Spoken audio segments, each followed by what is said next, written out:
There's a moment before dawn when the world is still asleep. The air is quiet and the day hasn't yet demanded your attention.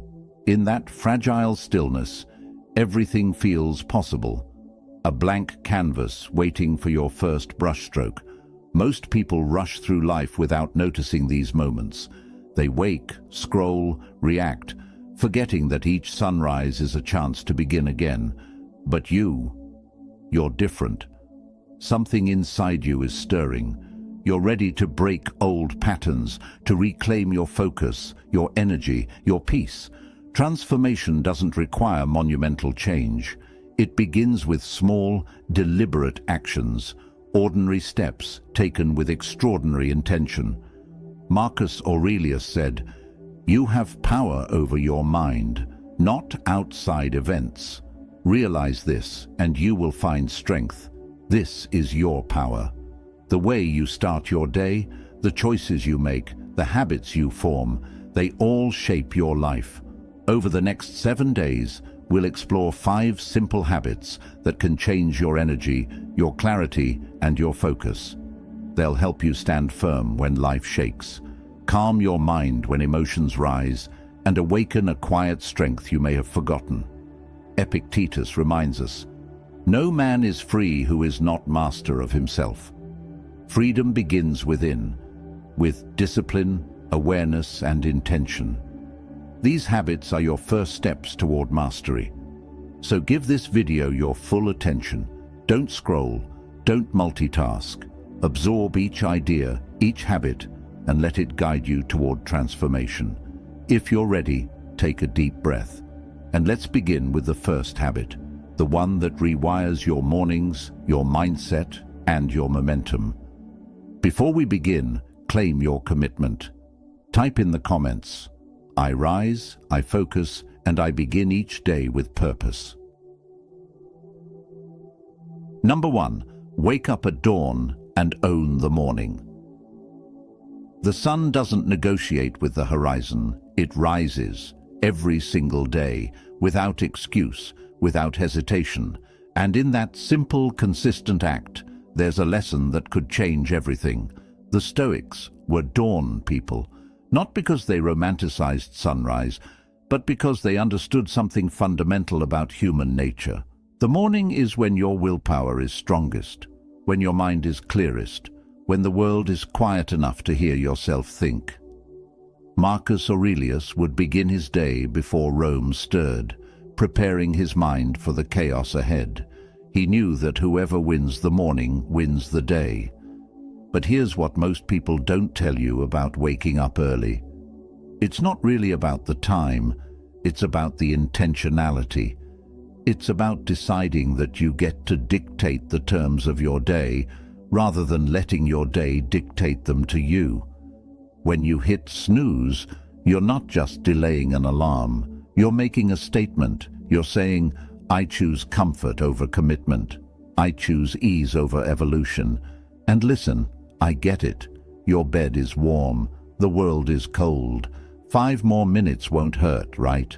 Except those 5 minutes become 10, 10 becomes 20, and suddenly you're rushing, skipping breakfast, forgetting something, starting your day in a state of reaction instead of intention.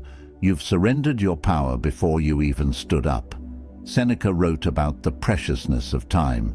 He said we act as if we're going to live forever, wasting hours like we have an infinite supply. But we don't. Every morning you sleep through is a morning you'll never get back. Not to scare you, to wake you up. Literally. Here's what this habit actually looks like. Set your alarm for dawn, or 30 minutes before you normally wake up if dawn feels too extreme right now. When it goes off, and this is crucial, count down from 5. 5, 4, 3, 2, 1. Think. Don't negotiate. Move your body out of that bed, because in that 5-second window, you're more powerful than every excuse your mind is about to generate. Once you're up, don't immediately grab your phone. Don't scroll. Don't check emails. Don't let someone else's emergency become your morning. Instead, drink water. Stretch your body. Look out a window. take 3 deep breaths. Remind yourself, I am here, I am alive, I have today. The first hour of your day sets the tone for the next 23. If you start rushed, you'll stay rushed. If you start anxious, you'll carry that anxiety. But if you start with intention, with presence, with a quiet moment of gratitude for another day, everything shifts. You become the author of your experience instead of a character reacting to everyone else's story. And here's the beautiful part. After just 3 days of this, your body adapts. You start waking up naturally. Your mind becomes sharper. You notice you have time, actual time. Time to think, to plan, to do something for yourself before the world asks anything of you. It feels like freedom because it is freedom. Think about the people you admire, the ones who seem to have their lives together, the ones who create, who build, who lead. Almost all of them guard their mornings. They understand that you can't serve from an empty cup. You can't give your best to the world if you haven't first given something to yourself.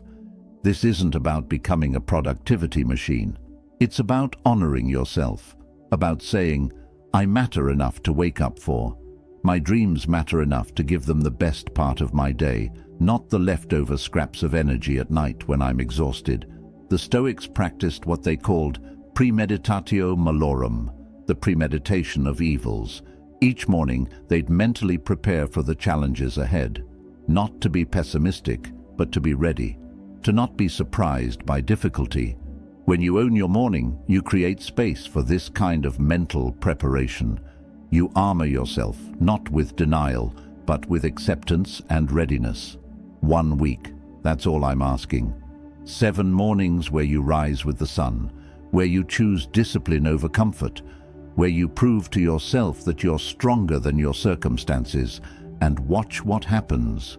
Watch how your confidence grows.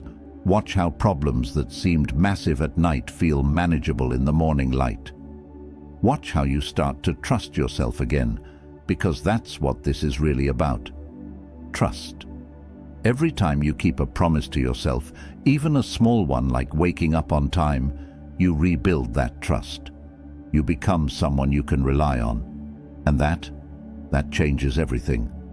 The sun doesn't wait. Neither should you. Declare it right now. I own my mornings, and I own my life. Number 2, 30 minutes of daily reflection. There's a version of you that exists beneath all the noise, beneath the notifications, the obligations, the endless mental chatter about what you should be doing, could be doing, might be doing. That version, it's wise, it's clear, it knows exactly what matters, but you haven't heard from it in a while, have you? The Stoics had a practice they considered non-negotiable. Every evening they would sit in stillness and review their day, not to judge themselves harshly, not to drown in regret, but to learn, to extract wisdom from experience. Seneca would ask himself 3 questions each night. What bad habit have I cured today? What vice have I resisted? In what way am I better? Notice he didn't ask, what did I accomplish? How much money did I make? How many people liked my posts? He asked about character, about growth, about becoming more fully human. Because the Stoics understood something we've forgotten in our achievement-obsessed culture. Success without self-knowledge is just noise. Wealth without wisdom is just weight. Here's what 30 minutes of daily reflection actually does.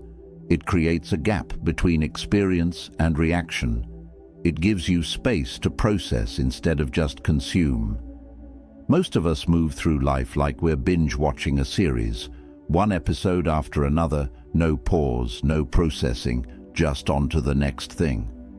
Then we wonder why we feel disconnected, why nothing seems to stick, why we can't remember what we did last Tuesday. Reflection is how you metabolize your life. It's how raw experience becomes wisdom. Without it, you're just collecting moments without meaning. You're living, but you're not learning. So how do you actually do this? First, find your time. Morning works for some people, evening works for others. The Stoics preferred evening because the day was complete.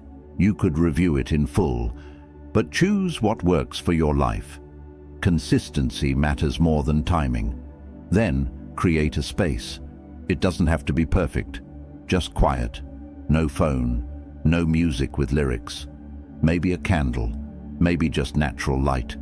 The environment matters because it signals to your brain, this time is different, this time is sacred. Now, here's the practice. You can journal. You can simply sit and think. You can pray if that's your path. The method matters less than the questions you ask. Try these. What challenged me today? How did I respond? Was that response aligned with who I want to be? What did I learn? What am I grateful for? What would I do differently if I could? Marcus Aurelius kept a journal we now call Meditations, but he never intended anyone to read it. It was his private conversation with himself, his way of processing power, loss, responsibility, mortality. He was literally the most powerful man in the world, and yet he took time every day to check himself, to remember his values, to stay grounded in what mattered. If an emperor with an empire to run could find 30 minutes for reflection, you can too. Not because you have more time, but because you'll make the time for what you value. And this should be valuable to you. Your inner life should matter more than your inbox. Here's what happens in week 1. The first few days feel awkward. Your mind will resist. It'll tell you this is boring, that you have better things to do. That's normal. You're building a new muscle. But push through, because around day 4 or 5, something shifts. The reflection gets easier, deeper. You start noticing patterns. You see where you're reactive, where you're avoiding, where you're growing. You start to catch yourself during the day. Before you snap at someone, a voice whispers, "Is this who you want to be?" Before you waste an hour scrolling, something reminds you, you said you wanted to write, to read, to create. That voice, it's always been there. Reflection just turns up the volume. The practice also creates accountability, but the good kind. Not shame-based, not punishment, just honest assessment. You become your own wise mentor. The Stoics called this your inner demon, a guiding spirit that knows your potential and won't let you settle for less. And here's the profound part. When you regularly reflect, life stops happening to you and starts happening for you. Obstacles become teachers. Failures become feedback. Pain becomes the tuition fee for wisdom. Nothing is wasted. Everything has purpose. Not because the universe is specially arranging things for you, but because you've developed the eyes to see the lesson in everything. Epictetus taught that we have 2 ears and 1 mouth for a reason. We should listen twice as much as we speak. But I'd add this. We also need to listen to ourselves, to our own inner wisdom. Reflection is that listening. It's how you hear what your life is trying to teach you. 30 minutes, 1 week. That's the commitment. Sit with yourself. No distractions, no escape. Just you and your thoughts, and the quiet recognition that you're worth this time, that your growth matters, that becoming who you're meant to be is the most important work you'll ever do. Pause for a second. If you're brave enough to face yourself honestly, write, "I make time to know myself deeply." Number 3, movement. Sweat daily. Your body is not a machine you operate. It's not a vehicle you're stuck driving. It's you, completely, undeniably you. And right now, it's trying to tell you something. The tension in your shoulders, the heaviness in your chest, the restlessness you can't name. That's not weakness. That's energy trapped inside, begging for release. The Stoics didn't separate mind from body. They understood what modern science is only now confirming. You cannot have a strong mind in a neglected body. Marcus Aurelius practiced wrestling and boxing, not for vanity, not for competition, but because physical struggle taught him about mental resilience. Every drop of sweat was a lesson in endurance. Every burning muscle was a reminder, I am stronger than I think. Seneca, despite chronic illness, would take long walks and cold baths. He wrote, "We suffer more in imagination than in reality." He knew that physical discomfort trained you to handle life's inevitable hardships. That when you voluntarily choose challenge in your body, you build capacity to face challenge in your life. But here's what we need to address honestly. Most of us have a complicated relationship with movement. We've turned it into punishment, into something we should do, into a way to fix what's wrong with us. We've made it about aesthetics and Instagram and before and after photos. We've stripped all the joy and meaning from it. No wonder we avoid it. Let me reframe this completely. Movement is not about changing how you look. It's about remembering what you're capable of. It's about feeling alive in your own skin. It's about processing emotions that live in your body, not just your mind. Anxiety, anger, grief, frustration, these aren't just thoughts. They're physical, and they need physical release. When you move your body, when you actually sweat, something chemical happens. Endorphins flood your system, cortisol drops, your brain literally changes, but something spiritual happens too. You reconnect, you come home to yourself. You remember, I am not just a thinking thing. I am a living, breathing, moving creature. Here's what this habit looks like in practice. 30 minutes, every day, of movement that makes you sweat.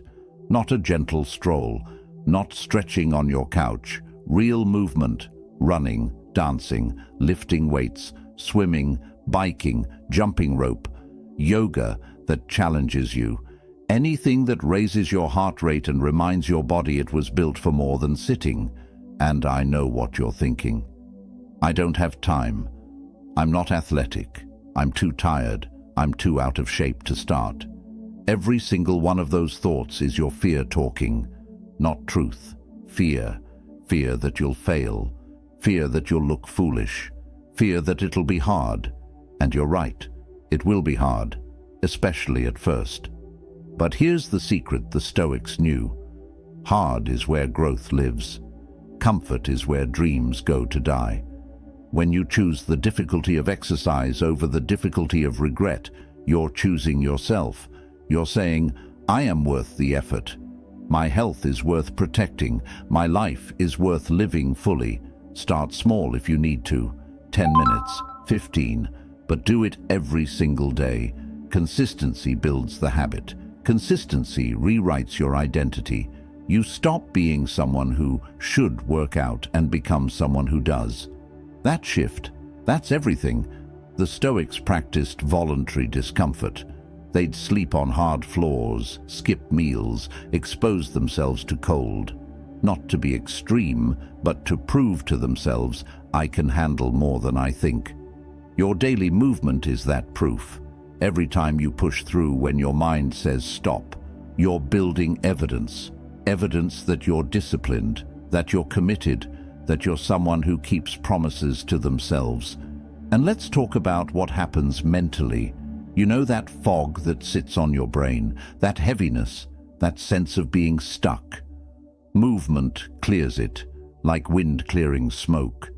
After you sweat, problems that seemed impossible suddenly have solutions. Decisions that felt overwhelming become clear.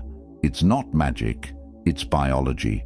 Blood flow to the brain, oxygen, release of neurochemicals that literally make you feel better. Within 3 days of daily movement, you'll sleep better. Within 5, you'll notice your mood stabilizing. Within 7, you'll feel something you haven't felt in a long time. Pride. Real pride. Not the ego kind, the quiet kind. The kind that comes from knowing you showed up for yourself when it mattered. There's a reason warriors, athletes, and philosophers have always understood the importance of physical discipline, because the body teaches what the mind forgets, that you're resilient, that discomfort is temporary, that you're capable of far more than you believe. Every workout is evidence, every drop of sweat is proof. Your body is the only place you have to live. Treat it like the sacred temple it is, not with punishment, but with respect, not with shame, but with gratitude, not someday, but today, right now, this moment. Move, sweat. Remember what it feels like to be fully, completely, powerfully alive. The Stoics knew that a life well lived requires a body well used, not perfected, not Instagram ready, just strong enough to carry you through your purpose, healthy enough to support your dreams, vital enough to feel joy. That's what this habit gives you, not a different body, a reclaimed life. Your body is listening. Tell it what you're about to do. Comment, "My body is strong, and I honor it with movement." Number 4, digital detox for 2 to 3 hours. There's a thief in your pocket, silent, sophisticated, stealing something more precious than money. It's taking your attention, your presence, your ability to think deeply, feel fully, be here now. And the worst part, you invited it in. You check it first thing in the morning, last thing at night, hundreds of times in between. You know what I'm talking about. Your phone. The Stoics lived in a different world, but they faced the same battle. Distraction. Marcus Aurelius wrote, "Confine yourself to the present, not because the present is always pleasant, but because it's the only place where life actually happens, the only place where you have power, the only place where you're real." But we don't live in the present anymore, do we? We live in our screens, in other people's highlight reels, in comment sections and news feeds and endless streams of content designed, literally engineered, to hijack our attention. Silicon Valley didn't accidentally make these apps addictive. They hired neuroscientists, they studied gambling mechanics, they built digital slot machines that pay out in likes and notifications, and that little dopamine hit that keeps you scrolling. And it's working. The average person touches their phone 2,600 times a day, checks it every 10 minutes, spends over 4 hours staring at a screen. 4 hours. That's a quarter of your waking life, given freely to algorithms that don't care about you, your dreams, your relationships, or your peace of mind. They care about engagement, about keeping your eyes on ads, about turning your attention into profit. But here's what they can't take unless you give it. Your choice. You still have that. Right now, in this moment, you can decide, enough. 3 hours every day, completely disconnected. Phone off, or better yet, in another room. No social media, no email, no news, no screens of any kind. Just you, present, available, alive to what's actually in front of you, and I already hear the resistance. But what if someone needs me? What if I miss something important? What if there's an emergency? Here's the truth. For thousands of years, humans survived without instant connectivity. Your grandmother didn't have a smartphone. She was fine. You will be fine. Better than fine. You'll be free. Epictetus taught his students to distinguish between what's in their control and what's not. You cannot control what happens in the world. You cannot control what people post, what news breaks, what crisis unfolds. But you absolutely control where you place your attention. And right now, you're giving it away, volunteering it, surrendering it to forces that do not have your best interest at heart. Here's how to implement this. Choose your window. Maybe it's 6 to 9 in the evening. Maybe it's Saturday mornings. Maybe it's the first hour after you wake up and the last hour before bed. Choose what works, but choose deliberately. Then protect it, fiercely, like your life depends on it. Because in many ways, it does. During these hours, Rediscover what it means to be human.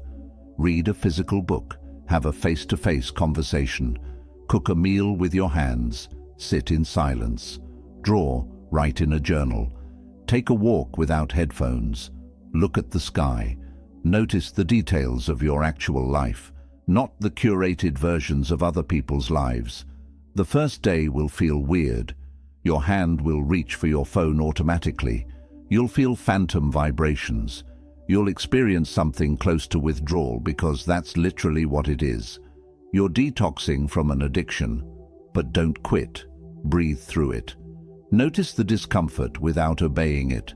The Stoics called this voluntary hardship, choosing difficulty now to build strength for later. By day 3, something remarkable happens. Your mind starts to clear. You notice you're calmer, less reactive, less anxious about things that don't actually matter. You realize how much of your stress was imported, how much of your discontent came from comparison, how much of your time was spent consuming instead of creating, watching instead of living. By day 7, you'll wonder how you ever lived any other way. You'll have finished that book you started months ago, had that conversation you've been putting off, made progress on the project that matters. Most importantly, you'll have been present, actually here, engaged with your real life instead of everyone else's digital performance. The Stoics believed in memento mori, remember you will die. Not to be morbid, but to be motivated. Your time is finite.